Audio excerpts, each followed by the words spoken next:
y va. Pendant qu'il s'avance,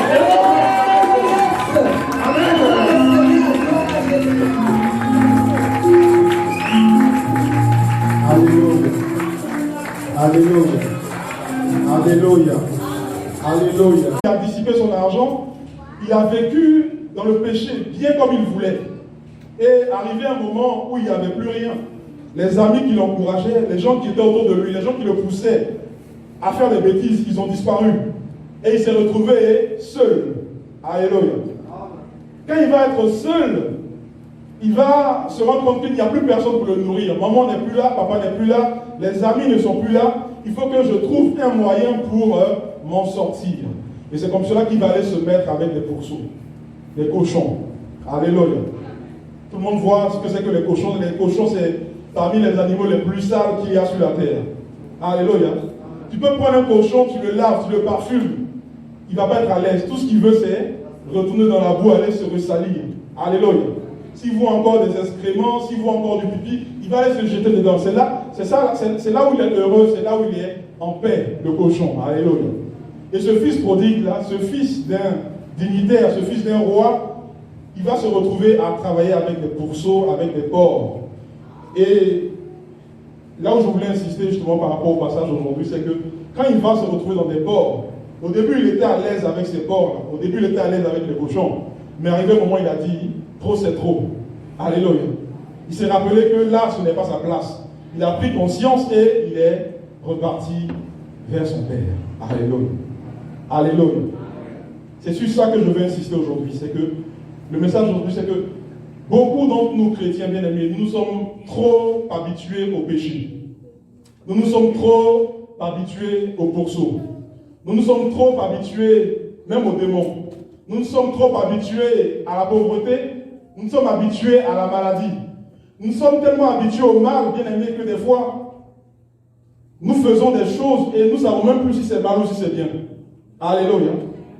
Alors que même si tu prends quelqu'un dans le monde, un vrai païen, Dieu a mis dans son cœur, Dieu a mis dans le cœur de tout être humain la connaissance du bien et du mal, depuis Adam. Alléluia. Donc même un païen sait ce qui est mal et ce qui est bien. Mais nous, enfants de Dieu, nous sommes arrivés dans une dimension du péché, pour beaucoup d'entre nous, qui fait que on ne sait même plus si ce qu'on fait est mal et est bien, tellement on s'est habitué au péché. Alléluia.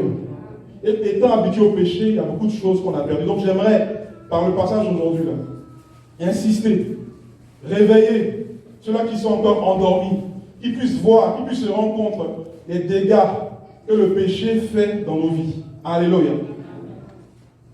Quand je parle de péché, ne vois pas juste peut-être l'impudicité, ne vois pas juste le vol. Je parle de toutes sortes de péchés, parce qu'au-devant de Dieu, il n'y a pas de petit péché ni de grand péché. Alléluia. L'orgueil au-devant de Dieu, c'est au même niveau que la sorcellerie. Alléluia. Voler Dieu, c'est au même niveau que mentir. Alléluia. Jésus a dit quoi? Regarder une femme avec envie, c'est au même niveau que ceux qui avaient déjà commis l'adultère. Alléluia. Alléluia.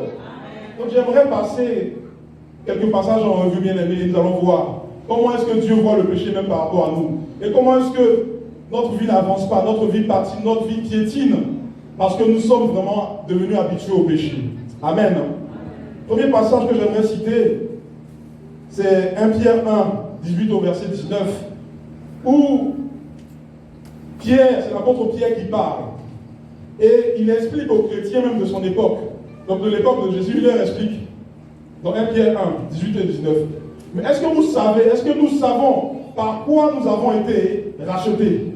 Alléluia. Bien aimé, quand tu ne sais pas ce que tu vaux, tu vas le brader facilement. Alléluia. Il y a quelques semaines encore, on parlait d'une personne qui a vendu un tableau. Les tableaux, je ne sais pas, de Van Gogh, les tableaux de grands peintres. Il y avait une grand-mère qui avait le tableau là dans sa cuisine. Alléluia. Et quand la grand-mère va partir, ses enfants vont dire, ce vieux manchin, allons seulement vendre à quelques centimes. Et ils vont aller, ça valait des millions. Alléluia. Donc ils ont dû vivre dans la pauvreté, ils ont dû s'endetter. Certains même sont peut-être morts, peut-être même qu'ils n'ont même pas pu soigner la vieille en question parce qu'ils ignoraient la valeur du tableau en question. Et nous, en tant que chrétiens, jeunes hommes, jeunes femmes, en tant que papa, maman, bien aimés, nous nous laissons fouler aux pieds par le diable, nous nous laissons fouler aux pieds par le monde, nous laissons le monde dominer sur nous parce que nous ne connaissons pas notre valeur. Alléluia. Et 1 Pierre 1, 18, 19 nous dit, sachant que ce n'est pas par des choses périssables, par de l'argent, ni par de l'or, que vous avez été rachetés de la vaine manière de vivre que vous avez hérité de vos pères, mais c'est par le sang précieux de Christ, comme d'un agneau sans défaut et sans tache. Alléluia. Donc, ce qui nous a rachetés, ce n'est pas de l'or. Ce qui nous a rachetés, ce n'est pas de l'argent, mais c'est le sang précieux de Christ qui nous a rachetés. Alléluia.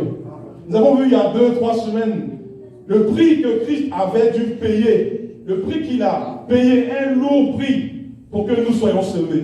Nous avons vu que Christ, quand on l'avait crucifié, on n'avait même pas mis de panne ici. Christ était tout nu. Alléluia. Il était tout nu. Quand il marchait, les gens crachèrent sur lui. Quand Christ était crucifié, même ses disciples, ses apôtres, ils ont fui. Il ne restait que quelques-uns auprès de lui. Alléluia. On s'est moqué de lui, on l'a traité de tous les noms. Et c'est tout ce prix-là qu'il a payé. Il dit qu'il était au ciel. Il avait tous les honneurs qu'il fallait. Mais il a laissé cela pour venir ici sur terre. Il s'est dépouillé de cette gloire-là pour pouvoir vivre dans la misère, dans le malheur, pour que toi, tu puisses être sauvé. C'est ce prix-là que Christ a payé. Alléluia. Donc, bien aimé, imagine quelqu'un qui a racheté toi, ta vie, ta santé, ton bien-être, ton autorité. Il a racheté tout cela avec son sang précieux. Alléluia. Donc, bien aimé, à cause de ce prix-là que Christ a payé, tu ne dois laisser ni personne, ni aucun démon, ni aucun esprit dire que ce corps-là, c'est sa propriété. Alléluia. Tu ne peux pas t'habituer au péché. Tu ne peux pas t'habituer au démon. Tu ne peux pas. En faisant cela, bien aimé, le sang que Christ a versé est comme vin. Alléluia. C'est comme un papa, qui je le vois comme un papa, qui a vécu sur terre, qui s'est dit, il faut que je prépare l'avenir de mes enfants. Quand je ne serai plus là, il faut que je les laisse une maison. Il faut que je cotise un peu pour leurs études. Donc un papa qui a passé comme Christ a passé donc 33 ans ici, a préparé son départ. Alléluia. Il prépare son départ, il étudie la parole, il fait des miracles, il meurt, il part. Pour lui, en partant, vraiment, il était en paix. Il se disait non, mes fils et mes filles, vraiment en tout, je peux partir en paix. Et bien aimé, ce papa part et il voit que ses enfants, tout ce qu'il a laissé, ses enfants ne bénéficient pas de cela. Comment est-ce que toi qui es dans cette salle, papa, maman, tu vas te sentir? Imagine tous les efforts que tu fais, tout ce que tu payes pour les études de tes enfants. Maintenant, quand tu meurs, tu pars au ciel, tu regardes tes enfants. Donc la maison que tu as laissée là, ils ont tout vendu. Ils sont allés jouer, je ne sais pas moi, au poker. Ils ont tout perdu. Alléluia. Comment est-ce que tu vas te sentir? Amen. C'est comme cela que Christ se sent. Quand il te regarde, qu'est-ce que tu fais du sang qu'il a laissé? Alléluia. C'est comme cela que Christ se sent. Quand il regarde l'autorité qu'il t'a laissée, qu'est-ce que tu en fais aujourd'hui? N'importe quel voyou vient, il t'embrouille, jeune sœur, il t'embrouille, jeune frère, et tu te laisses faire. Alléluia. N'importe quelle sirène vient, n'importe quel magicien vient, il te promet tout et n'importe quoi, et tu acceptes cela. Tu brades ton Christ, tu brades ton autorité. Pourquoi? Parce que tu ne sais pas exactement ce que cette autorité-là vaut. Et Christ se sent comme le Père prodigue ici, qui a travaillé toute sa vie. Alléluia. Toute sa vie, il a travaillé. Il a mis les choses de côté pour quand il ne va plus être là, ses enfants vont bénéficier même de son propre vivant. De son propre vivant. Il y a l'un des fils qui va dissiper cela. Alléluia. Et c'est dans cette condition-là que nous sommes. Pourquoi? Parce que nous ignorons le prix que notre Père a payé. Le prix qu'il a payé pour qu'on soit sauvé. Amen. Nous devons considérer, bien aimés, que vu ce prix-là que Christ a payé, aucun démon, aucune maladie, aucune souffrance, aucune malédiction ne peut dire maintenant ta vie m'appartient. Alléluia. Aucune mort, aucune honte, comme nous l'avons vu, rien ni personne ne doit dire ta vie m'appartient. Ce n'est plus une question de foi, c'est une question de droit. Alléluia. Christ t'a racheté. Ta vie lui appartient. Ta santé lui appartient. Ton autorité lui appartient. Ta domination lui appartient.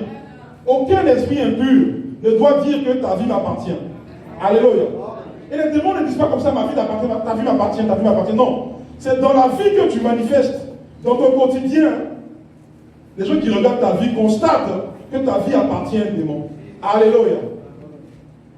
Souviens-toi de la vie de tes tantes, souviens-toi de la vie de tes oncles, souviens-toi des blocages qu'il y avait dans ta famille avant que tout le monde ne connaisse le Seigneur. Ils ont eu une certaine vie. Et cette vie-là disait que la vie de cette famille appartient aux sirènes des eaux. Alléluia. La vie de cette famille appartient, je ne sais pas, aux maris de nuit, aux femmes de nuit. La vie de cette famille appartient aux esprits des autres. Je ne sais pas quel esprit, quel génie domine dans votre région. Et effectivement, tous ceux qui ont vécu à cette époque-là, avant que votre famille connaisse le Seigneur, ils ont eu une vie qui disait quoi? Cette famille appartient à tel génie. Alléluia. Dès qu'une personne voulait sortir, voulait s'en sortir, voulait faire les choses autrement, le génie en question te ramenait à la réalité. Alléluia.